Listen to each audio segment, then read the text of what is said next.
नमस्कार साथी, स्वागत है आप सभी का एसएल एकेडमी के ऑनलाइन प्लेटफॉर्म के ऊपर।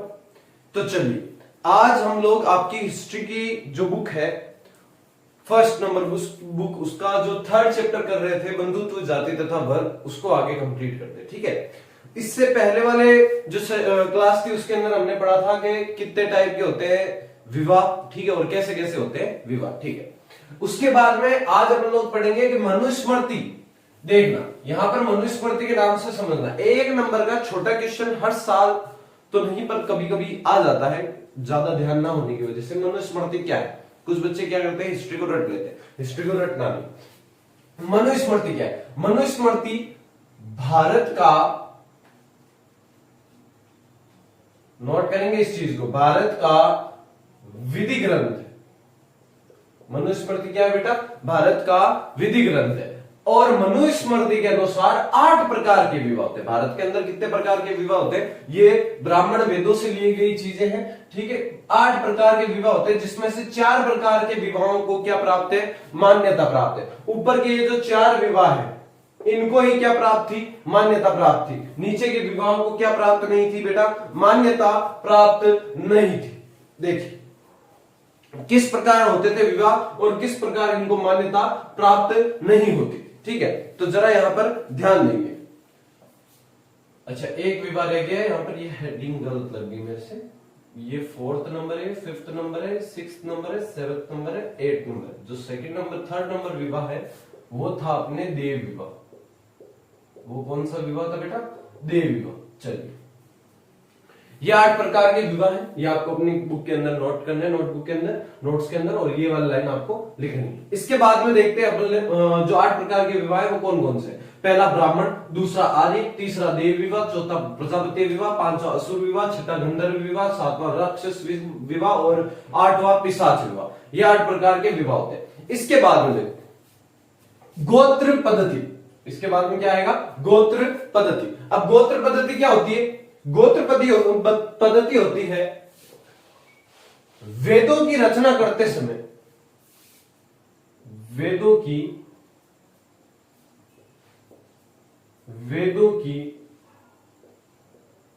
रचना करते समय जो ऋषि थे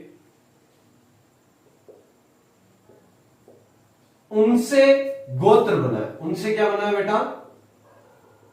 गोत्र बना है। वेदों की रचना करते समय जो ऋषि थे उन ऋषि के नाम से क्या बना है? गोत्र बना है। स्त्री के विवाह के बाद या महिला के विवाह के बाद,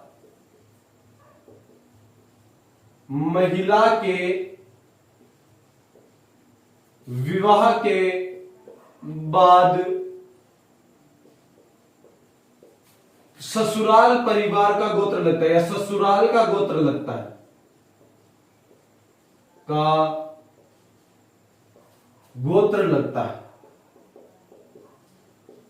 ठीक है, अब ससुराल का गोत्र कैसे? यदि कोई भी उसका जो पितृवंशिकता की तरफ से उसका जो गोत्र था वो विवाह के बाद में ससुराल पक्ष का जो गोत्र होगा उससे बदल जाएगा। ससुराल का गोत्र महिला के पीछे लग जाता है। ठीक है, अब देखिए इसके अंदर आगे क्या है। देखो, महिला के बाद ससुराल का गोत्र लग जाता है। यहां इस समय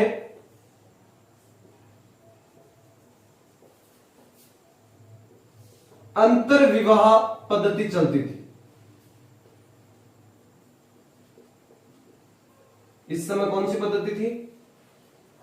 इस समय अंतर विवाह पद्धति थी। अंतर विवाह का मतलब अपने ही कुल, अपने ही गोत्र के अंदर विवाह किया करते थे। बहिर्विवाह नाम की कोई चीज ही नहीं थी। अब देखो,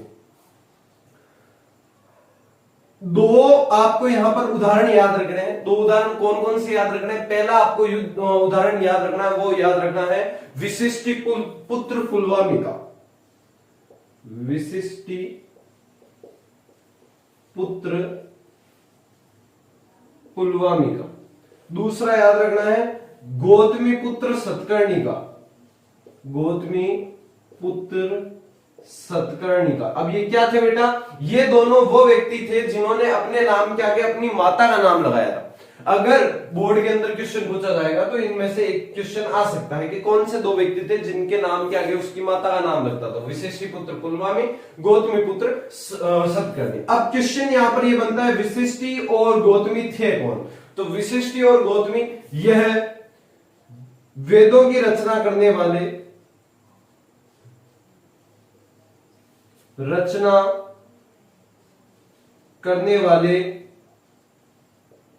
ऋषियों की पुत्रियां थी। कौन थी बेटा? पुत्रियां थी। ये वेदों की रचना करने वाले ऋषियों की क्या थी? पुत्रियां थी। फटाफट नोट डाउन करो इस चीज को कि क्या आता है और क्या नहीं होता। चलिए, आई होप आपने वीडियो रोक करके नोट डाउन कर लिया होगा। इसके आगे हम लोग देखते हैं क्या है।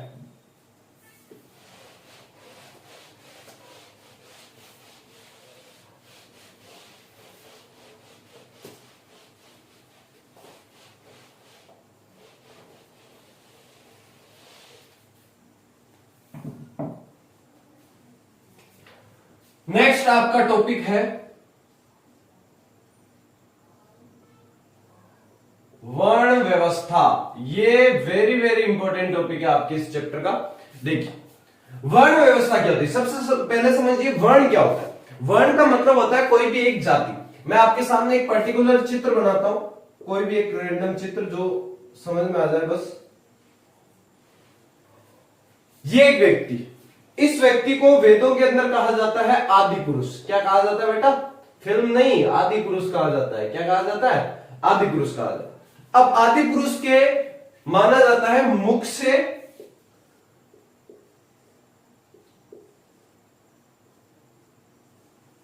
चार जगहों से चार वर्ण की उत्पत्ति हुई।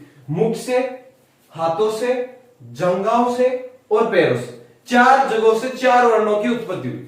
पहला वर्ण था वो था आपके ब्राह्मण वर्ण,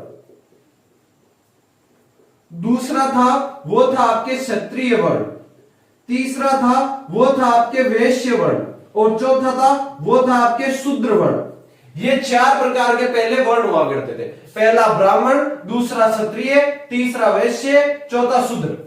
ब्राह्मण वर्ण, ब्राह्मण वर्ण ऐसा वर्ण था जो सबसे ऊपर था। अब देखो, मुख का काम क्या होता है? बोलना। मुख का काम क्या होता है? बोलना। अब बोलने लायक कोई उच्च काम जैसे पढ़ना, पढ़ाना, ठीक है, वेदों का पाठ करना, यज्ञ करना, ये सारे काम मुख से ही किए जाते हैं। क्षत्रिय का काम क्या होता है? लड़ाई झगड़ा करना, शासन करना, ये किससे किए जाते हैं? हाथों से किए जाते हैं।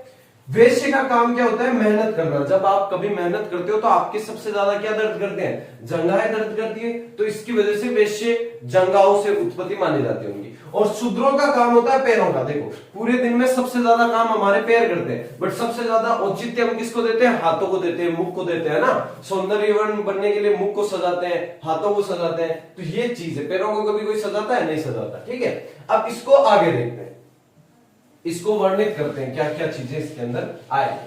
देखिए, सबसे पहला है आपके ब्राह्मण वर्ण। ब्राह्मण वर्ण क्या है? इनका कार्य क्या था? सबसे पहले देखो कार्य, इनका कार्य था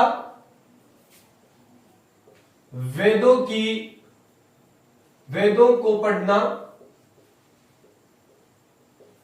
अध्यापन, यज्ञ करना। ये तीन इनके क्या थे? प्रमुख काम थे। और दान लेना।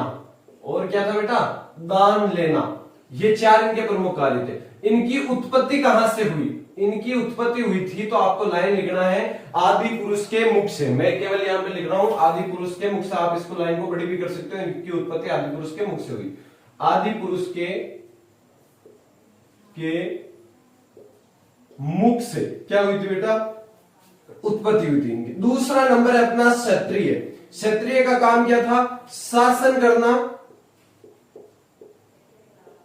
वे प्रजा की रक्षा करना। ये क्या था? क्षत्रिय का काम था। इनकी उत्पत्ति कहां से हुई थी बेटा? इनकी उत्पत्ति हुई थी आदि पुरुष की। सेम लाइन लिखना और हाथ करना है भुजाओं से। ठीक है। तीसरा वर्ण देखो, तीसरा वर्ण किसका था? तीसरा वर्ण था वैश्यों का या वैश्य। ठीक है, ये इनका काम क्या था? इनका काम था व्यापार करना, और क्या था? कृषि करना। और क्या था बेटा? कृषि करना, व्यापार करना व कृषि करना, ये वैश्यों का काम था। इनकी उत्पत्ति कहां से हुई थी? वेरी गुड, कहां से हुई थी? इनकी उत्पत्ति हुई थी जांगाओं से। लास्ट एंड फाइनल फोर्थ आता है, वो आता है आपका शूद्र। शूद्र का कार्य क्या होता है? शूद्र का कार्य होता है किसी भी इन तीनों वर्णों में किसी की भी सेवा करना, या तीनों वर्णों की सेवा करना, ये शूद्र का काम था। उत्पत्ति कहां से हुई थी? उत्पत्ति हुई थी इनकी पैरों से, आदि पुरुष के पैरों से इनकी उत्पत्ति हुई थी। तो ये था आज का आपका टॉपिक, पूरा वर्ण व्यवस्था। इसको किताब में देख देख के स्ट्रेंथ भाषा के अंदर आपको लिखना है, लंबी भाषा के अंदर आपको लिखना है। आई होप आज का आपका जो वीडियो है वो आपको समझ में आया होगा, क्लास समझ में आई होगी। इफ यू लाइक इट, तो अगर आपके ये थोड़ी बहुत भी हेल्पफुल रही है तो आप इसको लाइक जरूर करना, भूलिएगा मत, कमेंट जरूर करना, और सेशन को शेयर करते जाइए जितना आपसे हो सके। आज आप ही की बदौलत हमारे YouTube चैनल पर सब्सक्राइबर्स ज्यादा बढ़ रहे हैं, तो इसे भूलिएगा नहीं, इसे शेयर करते जाइए अपने सहपाठियों के साथ में, अपने भाई बहनों के साथ में, किसी के साथ में भी, जिसके साथ में भी। और अपनी पढ़ाई के ऊपर मोस्ट फोकस कर ले, क्योंकि अभी आपके फर्स्ट सेमेस्टर चालू है, तो उनकी जरा ध्यान से तैयारियां करें। जो भी क्वेश्चन आपको नहीं आ रहा है कमेंट बॉक्स के अंदर लिखकर भेजें, मैं जैसे ही कमेंट बॉक्स देखूंगा तो मैं आपकी क्वेश्चन का वीडियो बनाकर भी आपको शेयर कर दूंगा। ठीक है, तो धन्यवाद।